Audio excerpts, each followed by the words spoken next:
बिस्मिल्लाहिर्रहमानिर्रहीम। नाज़रीन अस्सलाम वालेकुम वरहमतुल्लाहि वबरकातुह।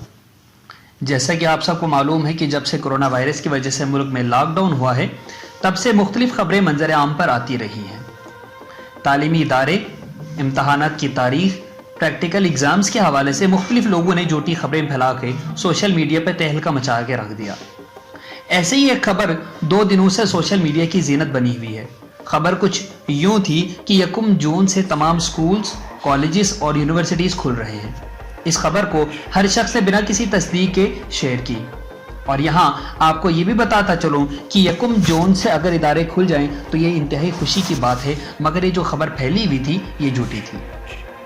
मुसद्दिका खबर कुछ देर पहले वज़ीर तालीम मुराद रास ने समाजी राब्ते की वेबसाइट ट्विटर पर दी है। वज़ीर तालीम की ट्वीट में वाज़ी देखा जा सकता है कि गवर्नमेंट की तरफ से अभी तक कोई ऐलान नहीं किया गया और ये जो खबर फैली हुई है ये झूठी है।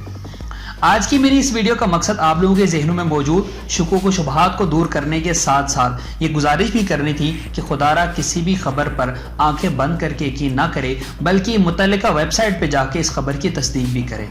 जब तक कि मुतल्लिका इदारा या गवर्नमेंट की तरफ से ऐलान नहीं होता किसी भी ऐसी खबर पे यकीन ना करें।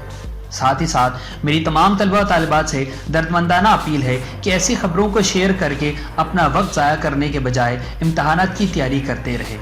किसी भी लम्हे आपके इम्तहानात का ऐलान मुतवक्किल है और वो तलबा जिन्होंने मैट्रिक पास कर लिया है वो ऑनलाइन क्लासेस अटेंड करें, कोई हुनर सीखें और अपने कीमती वक्त को ज़ाया होने से बचाएं। ये जो वक्त आपके पास है ये बहुत कीमती है, ये वक्त दोबारा आपको मुयस्सर नहीं आना। एक दफ़ा यह वक्त चला जाए दोबारा आपके हाथ नहीं लगना। आखिर में अल्लाह रब्बुल इज़्ज़त से दुआ है कि वह हमें इस वबा से जल्द ही निजात दिलाएं। आमीन। अस्सलामु अलैकुम वरहमतुल्लाहि वबरकातुहू।